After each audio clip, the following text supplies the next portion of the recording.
Bum bum bum bum bum bum bum bum bum bum bum bum. The Peter Dislike Show.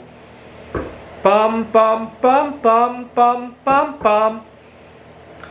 When I was in 3rd grade, my family moved to a better part of town, bigger home, and it created a lot of problems for me. More problems than it was worth for me at the time. I was upset.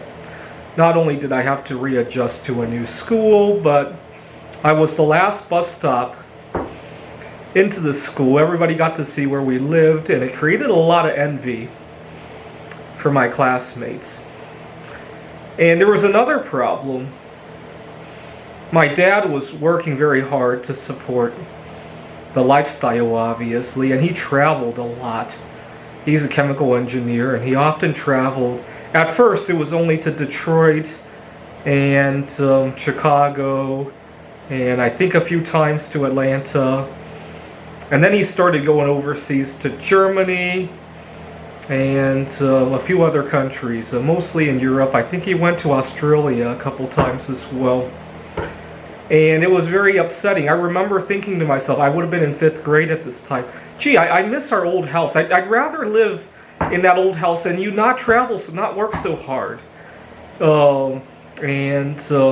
We only have a limited number of years together, right? That the house that we were living in was just fine. It wasn't dangerous. It was in a similarly safe area of town, I want to say. It wasn't uncomfortable or anything. If anything, the fact that you're away all the time is much more uncomfortable. I remember thinking in that regard. I didn't argue with my parents. A few years later, my brother was born, and even he, when he was 2 or 3 years old, started to understand about Dad traveling so much. One time we had all gone out to eat. It was a Chinese restaurant, and my dad happened to run into one of his coworkers. He and his coworker were talking about a trip to Germany just the next day. They were going to leave, and my mom, that was the first time my mom, myself, and my brother had heard about the trip, and even my dad was embarrassed about how often he was away from home. He didn't tell any of us. On the morning of September 11, 2001, my dad was actually getting ready for another meeting in Germany, and obviously the trip was canceled. And even then, he continued to travel. And I remember thinking, gee, why don't we simplify a little bit? We don't need such a big mansion to live in. The old house was just fine. So it created a lot of rift. That was 20 years ago now, but 20 years later, I see even more dystopia.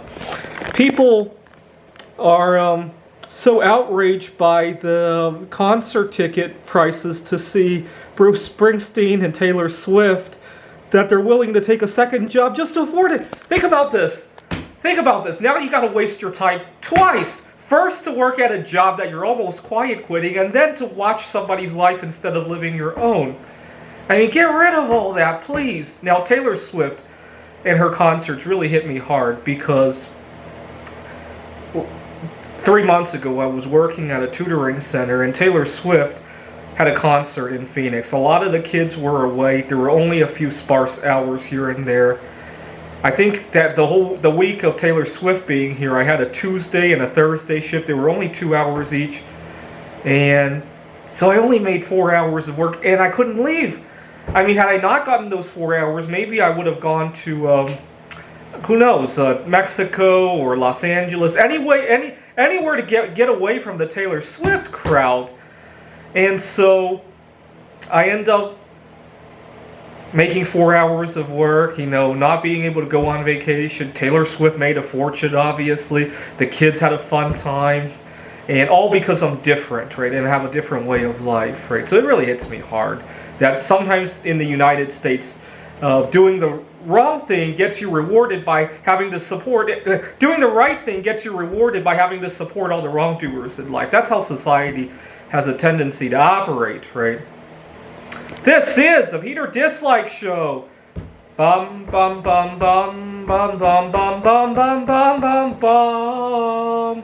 The Peter Dislike Show. Bum bum bum bum bum bum bum.